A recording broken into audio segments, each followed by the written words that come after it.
नमस्कार, आप देख रहे हैं जनसंसद न्यूज़। जैसा कि आपको पता है कि दिल्ली पुलिस डंडों के लिए, लाठी के लिए ही मशहूर दिखी, लेकिन आज वहीं दिल्ली पुलिस ने कर बैठी अलग एक अनोखी पहल।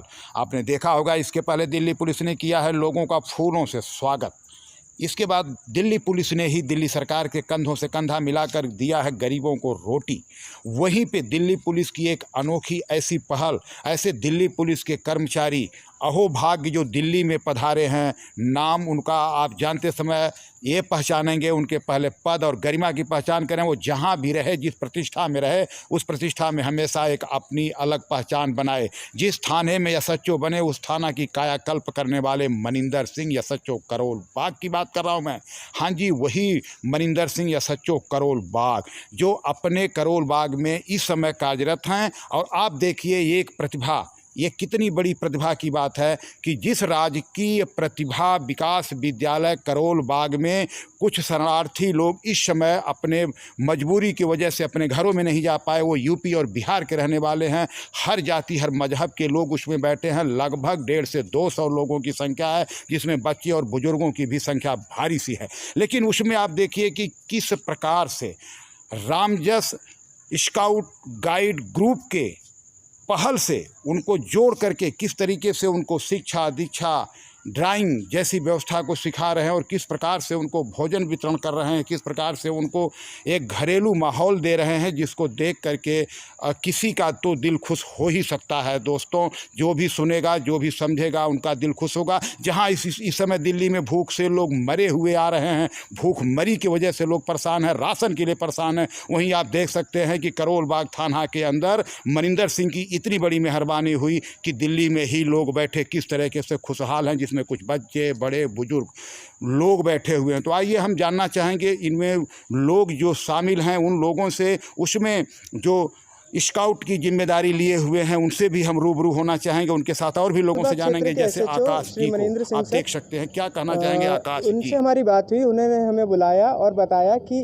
इस शेल्टर होम को इस तरह का रूप देना है जहाँ पर लोग बहुत स्ट्रेस्ड आउट हैं, परेशान भी हो गए हैं, क्योंकि 21 दिन का समय बीत चुका था और लॉकडाउन बढ़ चुका था। तो उनकी गाइडलाइंस ऐसी थी कि हम इस जगह को एक होमली एटमॉस्फेयर दे सकें, एक पारिवारिक तरह का, क्योंकि लोग उदासीन हो रहे थे। हमने फिर एक्टिविटीज़ प्लान की सर के साथ मिलके, और करोल बाग पुलिस स्टेशन के स्टाफ, उन लोगों के साथ मिलके हमने पूरी एक्टिविटीज़ प्लान की। और आज 10वां दिन है, 15 तारीख से हम ये एक्टिविटी यहाँ पर परफॉर्म कर रहे हैं। बच्चों के लिए, बड़ों के लिए, वयस्क जो लोग हैं, बुज़ुर्ग जो लोग हैं, महिलाएं हैं, उन सब के लिए हम अलग अलग तरह की एक्टिविटीज़ और जिस भी तरह की ज़रूरत है, एसेंशियल सर्विसेज उनको प्रोवाइड करा रहे हो आप? प्रोवाइड करा रहे हैं। क्या चेंजेस करे आपने यहाँ के? क्या चेंजेस? पहला तो ये था कि सब लोग अलग अलग जगह, कोई किस रूम में था, कोई किस रूम में था। जैसे कि कुछ बुज़ुर्ग थे, वो 3rd फ्लोर पे थे। एक गर्भवती महिला हैं, वो भी ऊपर थी। तो पुलिस स्टाफ की सहायता से हमने ये पता करा कौन कौन कैसे कैसे, तो उसके हिसाब से अकोमोडेट किया कि अब बुज़ुर्ग ग्राउंड फ्लोर पे रह रहे हैं, वो जो गर्भवती महिला हैं वो ग्राउंड फ्लोर पे रह रही हैं, जो परिवार वाले हैं वो 1st फ्लोर पे हैं, सभी लोग अलग अलग रूम्स में। और इसके अलावा जो वयस्क हैं आदमी, वो 3rd और 2nd फ्लोर पे रह रहे हैं। तो पूरा आपने ऑर्गेनाइज कराने के बिल्कुल ऑर्गेनाइज किया है। इसके अलावा पुलिस और रामजस स्काउट ग्रुप, इन्होंने मिलके हमने पेट्रोल सिस्टम बनाया है। यहाँ पर 18 कमरे हैं, उन कमरों के अंदर 6 से 8 लोग रहते हैं।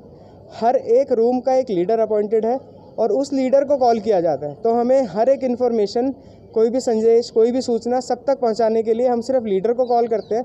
स्कूल के यहाँ पर जो रिंग होती है, जो पीरियड की बेल होती है, उसको बजाया जाता है और सब लोग निकल के, जो लीडर्स हैं वो आते हैं, हम उनको अपना इन्फॉर्मेशन पास करते हैं, जो भी सूचना है, और वो जाके अपने रूम्स के अंदर देते हैं। इस तरह के बहुत सारे चेंजेस हैं। आप बच्चों से मिले, आपने देखा होगा बच्चे बहुत तरह की एक्टिविटी कर रहे हैं। अभी हमने नेशनल फ्लैग के बारे में उनको बताया, तो वो बहुत उत्साहित थे जान के। उसके बाद एक नेशनल फ्लैग पेंट करने का कंपटीशन। इसी तरह महिलाओं के लिए कल उनके लिए फोक सॉन्ग उन लोगों ने आयोजित किया, जहाँ पर ढोलक, दिल्ली पुलिस ने ढोलक का इंतजाम किया। उसके बाद ढोलक बजाए, उन्होंने अपने अपने डिस्टेंस पे दूर दूर बैठे थे और सब लोग अपने डिस्टेंसिंग को देखते हुए भी आप सारे काम करते हैं? सोशल डिस्टेंसिंग को देखते हुए ही हम सारे काम करते हैं। आप देखेंगे इतना बड़ा एरिया है, इस एरिया के अंदर हार्डली 10 से 12 लोग बैठेंगे। फिर कुछ और एक ग्रुप बनेगा, वो कहीं और बैठेगा। ऑडिटोरियम में इतना ही पता है, जिसके अंदर कुछ 80 सीट है, उसमें हम हार्डली 40 लोगों को अकोमोडेट करते हैं। इसके अलावा गेट है जहाँ पर ये व्यवस्था डिस्टेंसिंग को मेंटेन करते हुए की जाती है। आकाश जी, सूत्रों के हवाले से हमें ये भी खबर मिली है कि जो इस तरह की एक्टिविटी का जो इनिशिएटिव है वो सबसे पहले यहीं पर ही हुआ है और अब उसको देखते हुए दूसरे राज्य भी इसको अपना रहे हैं। जी, करोलबाग क्षेत्र के SHO श्री मनिंदर सिंह सर, उनका बहुत बड़ा हाथ है इस चीज़ के अंदर। उनका विज़न, उनका सपना, आज 10 दिन हो गए हैं इस लॉकडाउन टू को, और हम यहाँ जो चीज़ कर पा रहे हैं अभी हमारे दिल्ली के अंदर और देश के अलग अलग क्षेत्रों में, अलग प्रांतों के अंदर भारत स्काउट एंड गाइड्स के लोग ये चीज़ कर रहे हैं। जो लोग और सोशल प्लेटफॉर्म्स पे हैं वो भी इस तरह की एक्टिविटीज़ के, ताकि लोगों के जो स्ट्रेस लेवल है उनको दूर किया जा सके और उनको एक होमली फीलिंग मिल पाए इस जगह पर, क्योंकि यहाँ पर वो अपनी मर्ज़ी से नहीं रह रहे हैं। अभी ये लोग बहुत खुश हैं यहाँ पर, इन लोगों को कंफर्टेबल लग रहा है और हम, ये हमारी कोशिश थी। लेकिन वहीं अगर देखा जाए तो जो हमेशा पुलिस से लोग घबराते हैं, तो आपका क्या कहना है, आपके क्या अपने विचार है इस पर? कैसे आपको महसूस हुआ पुलिस के साथ? आपको यहाँ पे 10 दिन हो गए काम करते हुए, कैसा माहौल लगा आपको? जैसा परिवार होता है ना, सेम वैसा ही फील हो रहा है। यहाँ पर बिल्कुल ऐसा नहीं है, हर तरह की इंफ्रास्ट्रक्चर की फैसिलिटी, हर तरह की जो भी आपकी ज़रूरत है, आपको बच्चों को कुछ खिलाना है, आपको किसी और तरह का अरेंजमेंट करना है, वो सारी फैसिलिटीज़ जहाँ पर पुलिस के द्वारा हो रही है। मैं स्पेशली मेंशन करना चाहूँगा मोनू सर का, ओम प्रकाश सर का, SHO साहब का, कि इन लोगों की वजह से और बाकी सभी स्टाफ, ऑब्वियसली इन्हीं सभी लोगों की वजह से इतना स्मूथली ये ऑपरेशन चल रहा है कि हम जो लोगों की आप एसेंशियल सर्विसेज, जैसे जो छोटी छोटी चीज़ें हैं, एक बच्चे को मैं जिक्र करना चाहूँगा, एक छोटे बच्चे ने स्लिप लिख के दी सर को कि मेरे पास चप्पल नहीं है। आप विश्वास करेंगे, इन्होंने SHO सर तक वो पहुँचाई, सारी दुकानें बंद हैं, कहाँ से अरेंज करके अगले दिन वो चप्पल एक पैकेट के अंदर पैक होके आई है उसके लिए। मतलब यहाँ पे छोटी से छोटी भी चीज़ का ध्यान रखा जा रहा है दिल्ली पुलिस द्वारा। बिल्कुल सर। तो आप जो अभी आपने बताया कि SHO साहब ने ये सारी चीज़ें करे, दिल्ली पुलिस प्रशासन ने ये सब करा है, तो अगर आप पूरे देश को कुछ उनके बारे में संदेश देना चाहेंगे, क्या कहना चाहिए? सर बहुत अच्छा काम कर रहे हैं। मनिंदर सिंह सर बहुत ही इमोशंस के साथ इस चीज़ से जुड़े हुए हैं, क्योंकि किसी और इंसान के साथ कुछ बीतती है ना, तो जब तक हमें फील नहीं होता, जब तक हम खुद इस चीज़ को फील नहीं कर सकते। यहाँ पर ऐसा है कि हम सभी लोग, चाहे वो करोलबाग पुलिस स्टेशन का स्टाफ हो, SHO सर हो, हम लोग हों, हम इन लोगों से इमोशनली भी जुड़ गए हैं।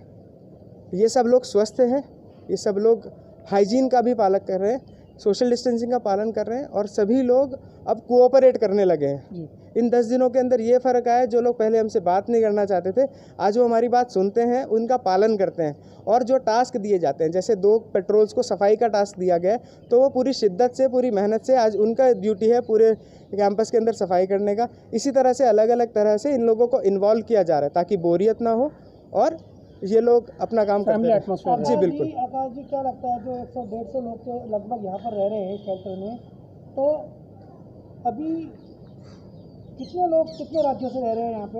और अभी वो शुरू हो चुका है इनका, मुस्लिम समुदाय के कितने लोग हैं? रमज़ान भी शुरू हो गया, तो यहाँ पे कोई मुस्लिम समुदाय के लोग भी हैं, और उनके लिए क्या व्यवस्था करी है? यहाँ पर मेनली यूपी और बिहार से हैं लोग जो मूव कर रहे थे।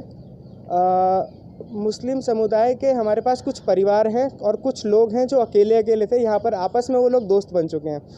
आज जैसे कि रमज़ान स्टार्ट हो गया, रमज़ान का पावन महीना स्टार्ट हो गया है, हम लोगों ने इनके लिए इस रमज़ान को स्मूथली फंक्शन करने के लिए, ताकि इनके रिलीजियस ड्यूटीज़ पूरी हो सकें, उनका ध्यान रखते हुए हम इनसे बात कर रहे हैं, और हम डेफिनेटली इसके अंदर कुछ ना कुछ करेंगे।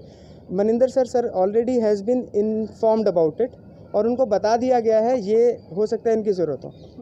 कैसे खाना लेना है, कैसे हमें आपस में सेल्फ डिस्टेंस बना के रखना है, और एक तरीके से साफ़ सफाई के बारे में सारी जानकारी हुई। दूसरा जो हमारी स्काउट टीम है, इन लोगों के ज़रिए से भी हमें बहुत कुछ यहाँ पे सीखने को भी मिला है, और उन सब चीज़ों पर ध्यान करते हैं। तो ये सब मतलब एक घर जैसा एक माहौल हो गया है, बाकी कोई चीज़ की कमी महसूस नहीं हो रही है। सर नहीं हमसे ताली बजवाते हैं, बहुत अच्छा खिलाते हैं, और हमको पढ़ने के लिए कॉपी बुक देते हैं। दूर से आए हुए हैं, यहाँ अपना मौज मस्ती में रहते, अपना जो भी हो जैसे भी हो। ये बारे में पता है कि कोरोना है, कोरोना के बारे में सबको पता है। हम ये कोरोना का प्रॉब्लम है तो सब भी बचाव के लिए पुलिस वाले इतना सारे कुछ कर रहे हैं हमारे लिए, जनता के लिए इतना कुछ कर रहे हैं, भी बचाव कर रहे हैं क्यों कोई एक दूसरे को ये काम ये मतलब प्रॉब्लम ना हो। क्या दिखा आपको? सब बढ़िया दिखाया सर, खाना मिल रहा है, सब मिल रहा है, टाइम से नहाना धोना, साबुन मिल रही है सर। अच्छा, सब वो बहुत अच्छा खाना मिलता है और यहाँ पे हमें ड्राइंग सिखाते हैं सर। और क्या क्या सिखाते हैं सर? और सर हमें पेंसिल रबड़ की कमी नहीं होने देते। जी, आप बोर तो नहीं हो रहे हैं यहाँ पर? नहीं। अपनी फैमिली के साथ अच्छे से रह रहे हैं? हाँ, बहुत सारी चीजें मिलती है आपको? हाँ, सारी चीजें ड्राइंग मिलती कैसी हैं। बनाई है आपने, दिखाओ जरा। ये ड्राइंग बनाई है आपने? ओके,